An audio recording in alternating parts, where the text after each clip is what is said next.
പ്രണാമം അമൃതസ്വരൂപികളെ.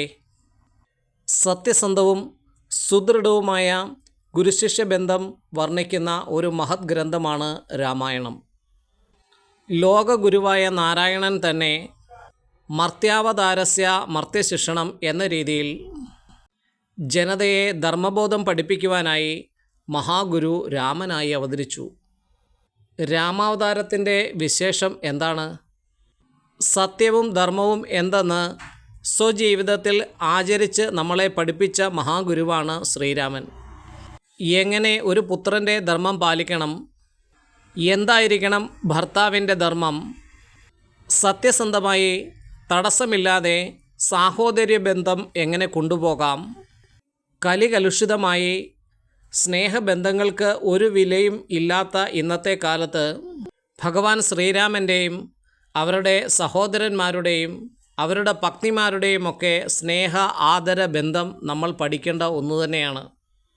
രാമായണം വായിച്ച് കേട്ട് പഠിക്കുന്നതിലൂടെ നമ്മൾ ഇങ്ങനെ അറിയണം. രാജ്യധർമ്മവും ബന്ധുധർമ്മവും ഒരേപോലെ നമ്മൾക്ക് മനസ്സിലാക്കി തരുന്ന ഒരു മഹത് ഗ്രന്ഥമാണ് രാമായണം. ദശരഥ രാജധാനിയിലെ കുലഗുരു എന്ന് പറയുന്നത് വസിഷ്ഠ മഹർഷിയാണ്. അതായത് രാമൻ്റെ പിതാവായ ദശരഥൻ്റെ കുലഗുരുവാണ് വസിഷ്ഠ മഹർഷി. ദശരഥ മഹാരാജാവിൻ്റെ എല്ലാ അനുഗ്രഹങ്ങൾക്കും ഉയർച്ചയ്ക്കും കാരണം ആ ഗുരുവിനോടുള്ള ഭക്തിയാണ്. എന്തിന് ഭഗവാൻ മഹാവിഷ്ണു തന്നെ പൂർണ്ണ അവതാരത്തിൽ വന്നു ജനിക്കാൻ കാരണം പോലും വസിഷ്ഠൻ്റെ ഉപദേശമാണ്.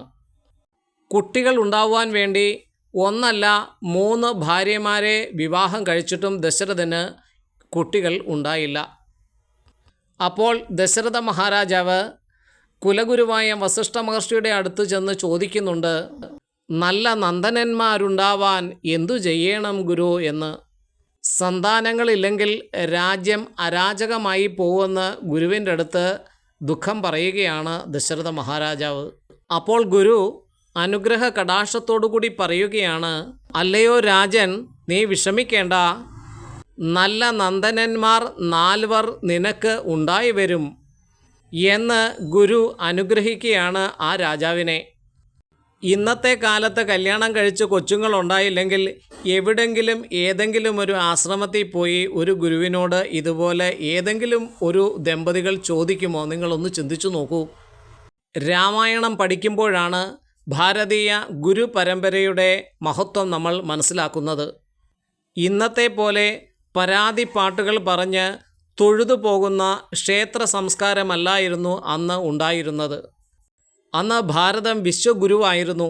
ഭാരതത്തിൽ ഉടനീളം ഗുരുകുല സമ്പ്രദായങ്ങളാണ് ഉണ്ടായിരുന്നത്.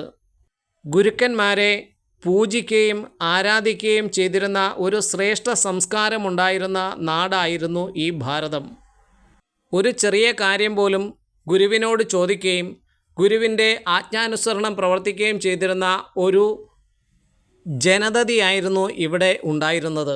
വസിഷ്ഠ മഹർഷി തന്നെയായിരുന്നു ശ്രീരാമനും മറ്റ് സഹോദരങ്ങൾക്കും നാമകരണം ചെയ്തതും അതുപോലെ തന്നെ ശാസ്ത്ര വിദ്യകൾ പഠിപ്പിച്ചതും. വസിഷ്ഠ ഗുരുവിൻ്റെ നിർദ്ദേശപ്രകാരമാണ് ദശരഥൻ മടിച്ചിട്ടുകൂടി വിശ്വാമിത്ര മഹർഷിയുടെ കൂടെ ശ്രീരാമനെയും ലക്ഷ്മണനെയും അയച്ചതും. ദേവകാര്യാർത്ഥമായി ജനിച്ച ശ്രീരാമനെ ബ്രഹ്മവിദ്യയാകുന്ന സീതയോടൊപ്പം യോഗം ചെയ്യിച്ചത് വിശ്വാമിത്ര മഹർഷി ആണ്. ജന്മജന്മാന്തരങ്ങളുടെ പുണ്യം ഏറി വരുന്ന ഒരു ജീവന് ഗുരു യഥാർത്ഥമായ വഴി കാട്ടിക്കൊടുക്കും എന്നാണ് ഇവിടെ വിശ്വാമിത്ര മഹർഷി എന്ന ഗുരുവിലൂടെ നമ്മൾ പഠിക്കുന്നത്. വനയാത്രയുടെ കാഠിന്യം അറിയാതിരിക്കാൻ വേണ്ടി ശ്രീരാമനും ലക്ഷ്മണനും ബലയും അതിബലയും എന്ന ശ്രേഷ്ഠ മന്ത്രം ഉപദേശിക്കുന്നത് വിശ്വാമിത്ര മഹർഷി ആണ്. ഈ മന്ത്രം ജപിച്ചാൽ ദാഹമോ വിശപ്പോ ക്ഷീണമോ ഉണ്ടാവുകയില്ല എന്നു മാത്രമല്ല, സൗന്ദര്യം, ബുദ്ധി, ജ്ഞാനം എന്നിവയാൽ മഹാ തേജസ്വികളായിരിക്കാൻ സാധിക്കും ഈ മന്ത്രജപത്തിലൂടെ. തൻ്റെ ആജ്ഞപ്രകാരം താടകയെ വധിച്ച രാമന് ശസ്ത്ര അസ്ത്രവിദ്യകൾ വളരെയധികം പഠിപ്പിക്കുകയും അതുപോലെ ദിവ്യങ്ങളായിട്ടുള്ള ആയുധങ്ങൾ ഉപദേശിക്കുകയും ചെയ്തു. ദണ്ഡചക്രം, ധർമ്മചക്രം, കാലചക്രം, വിഷ്ണുചക്രം, അതേപോലെ ഇന്ദ്രാസ്ത്രം, വജ്രാസ്ത്രം, ബ്രഹ്മാസ്ത്രം, ഗാന്ധർവം എന്നീ ദിവ്യങ്ങളായിട്ടുള്ള മന്ത്രങ്ങൾ ഉപദേശിച്ചു. മന്ത്രരൂപേണയുള്ള ഈ അസ്ത്രങ്ങൾ ശത്രുവിന് നേരെ പ്രയോഗിക്കാൻ മാത്രമല്ല, തൻ്റെ അടുത്തേക്ക് മറ്റാരെങ്കിലും ഇത് അയച്ചാൽ അതിനെ ഉപസംഹരിക്കാനുള്ള മന്ത്രവും മുനി ഉപദേശിക്കുന്നുണ്ട്. ഗൗതമ ആശ്രമത്തിലെത്തി ശിലയായ അഹല്യയ്ക്ക് മോക്ഷം കൊടുക്കുന്നതും വിശ്വാമിത്രൻ്റെ ആജ്ഞപ്രകാരമാണ്. ദേഹബോധമില്ലാതെ വിദേഹ രാജ്യത്തെ ജനക മഹാരാജാവിന് രാമലക്ഷ്മണന്മാരെ പരിചയപ്പെടുത്തുന്നതും വിശ്വാമിത്രനാണ്. താടകയായ രാക്ഷസിയെ കൊന്നു യാഗരക്ഷ ചെയ്തു രാക്ഷസന്മാരെ മുഴുവനായും ഇല്ലാതെയാക്കി കല്ലായിരുന്ന അഹല്യയെ പാദസ്പർശത്താൽ മോക്ഷവതിയാക്കി. അങ്ങനെയുള്ള മഹാകേമന്മാരാണ് ഈ കുമാരന്മാരെന്ന് വിശ്വാമിത്രൻ ജനകനോട് പറയുകയാണ്. എന്തുകൊണ്ടും ശൈവചാപം കുലയ്ക്കാൻ അനുയോജ്യനാണ് ശ്രീരാമനെന്ന് ഇവിടെ സമർത്ഥിക്കുകയാണ്. അങ്ങനെ മഹാഗുരു ഇവിടെ ജീവാത്മാ പരമാത്മാ ഐക്യം സാധിക്കുകയാണ് സീതാ രാമ വിവാഹത്തിലൂടെ. അനവധി ഗുരുക്കന്മാരെ പിന്നെയും നമുക്ക് രാമായണത്തിൽ കാണാൻ സാധിക്കും. ശ്രീരാമ ഭഗവാന്റെ അവതാര ദൗത്യം ഓർമ്മിപ്പിക്കാനായി വന്ന സാക്ഷാൽ ദേവർഷിയായ നാരദ മഹർഷിയും രാവണ നിഗ്രഹത്തിന് ബുദ്ധിമുട്ടി നിന്ന സാഹചര്യത്തിൽ അന്നേരം അവിടെ പ്രത്യക്ഷപ്പെട്ട് ദിവ്യമായ ആദിത്യ ഹൃദയ മന്ത്രം ഉപദേശിച്ച കുംഭസംഭവനായ അഗസ്ത്യ മഹർഷിയെയും നമുക്ക് രാമായണത്തിൽ കാണാം.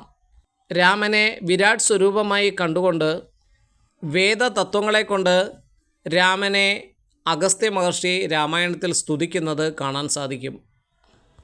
അഗസ്ത്യ മഹർഷിയുടെ ശിഷ്യനായ സുധീഷ്ണ മഹർഷിയെയും രാമായണത്തിൽ നമുക്ക് ദർശിക്കാൻ കഴിയും. വസിഷ്ഠനും അരുന്ധതി ദേവി ദമ്പതികളും മാത്രമല്ല രാമായണത്തിൽ, അത്രി മഹർഷിയും അനസൂയ ദേവിയും നമുക്ക് ദർശിക്കാൻ സാധിക്കും രാമായണത്തിൽ. അതുപോലെ ശരഭംഗ മഹർഷി, ശ്രാവണ മഹർഷി എന്നിവരെയും രാമായണത്തിൽ നമുക്ക് കാണാം. ഭരദ്വാജ മഹർഷി രാമായണത്തിലെ ഒരു ശ്രേഷ്ഠ കഥാപാത്രം തന്നെയാണ്. രാമായണ ഗ്രന്ഥ രചയിതാവായ വാൽമീകി മഹർഷിയെക്കുറിച്ച് പഠിച്ചാൽ തന്നെ നമ്മൾക്ക് മനസ്സിലാക്കാൻ സാധിക്കും എത്രമാത്രം ഗുരുത്വത്തെ, ഗുരുവചനത്തെ ഉൾക്കൊണ്ടിട്ടുണ്ട് എന്ന്. രത്നാകരനായ കാട്ടാളൻ ഗുരുക്കന്മാരായ മഹർഷിമാരുടെ ഉപദേശത്താലാണ് പിടിച്ചുപറിയും ഒക്കെ ഉപേക്ഷിച്ച് തൻ്റെ ദുഷ്ടത കാരണം രാമമന്ത്രം ചൊല്ലാൻ അറിയാൻ മേലാതെ ആമരം ഈമരം എന്ന് മഹർഷിമാർ പറഞ്ഞത് ചൊല്ലിക്കൊണ്ട് അവിടെ ഇരുന്ന് മഹാതപസ്വിയായി തീർന്നത്. രാമമന്ത്ര ഉപാസകനായ അദ്ദേഹം രാമൻ്റെ ചരിതമെഴുതി ലോകത്തെ ആദ്യ കാവ്യമായ രാമായണത്തിൻ്റെ ഗുരുവായി തീർന്നു. ജന്മജന്മാന്തരങ്ങളായി അനേക ഗുരുക്കന്മാരുടെ ഉപദേശങ്ങളിലൂടെ സഞ്ചരിക്കുന്ന ഒരു ജീവൻ മോക്ഷത ഗുരുവായ രാമനിലേക്കെത്തി അവിടെ വിലയം പ്രാപിക്കുന്നതാണ് രാമായണം നമ്മൾക്ക് കാട്ടിത്തരുന്നത്. ഗുരു എന്നത് ഒരു വ്യക്തിയല്ല, അതൊരു തത്വമാണെന്നും അത് ബ്രഹ്മം തന്നെയാണെന്നും രാമായണം നമ്മൾക്ക് പഠിപ്പിച്ചു തരുന്നു. ഹരേ രാമ രാമ രാമ